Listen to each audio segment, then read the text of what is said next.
Au Congo, l'accès aux services de base demeure l'un des principaux défis de développement.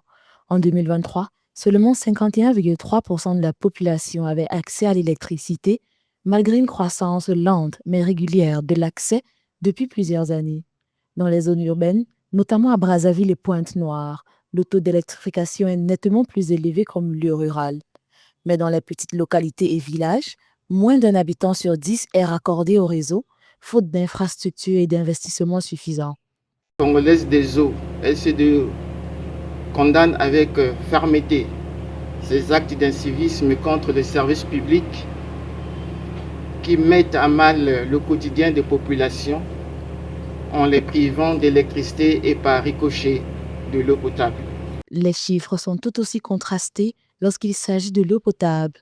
Au niveau national, environ 66% de la population urbaine a accès à une source d'eau potable, contre environ 47% en zone rurale, selon les dernières données disponibles. Même là où l'eau est officiellement disponible, des habitants signalent des coupures fréquentes, des points d'eau surchargés ou des installations défaillantes.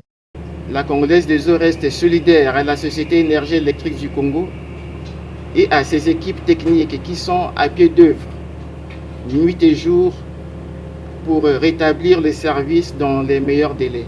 Dans ce contexte, les autorités ont lancé des plans de modernisation du réseau électrique et de protection des installations d'eau, tout en appelant à une meilleure gestion et à la lutte contre le vandalisme. Mais pour que ces efforts produisent des résultats durables, experts et observateurs estiment qu'il faudra des financements plus importants, une planification renforcée et une implication plus forte des communautés locales.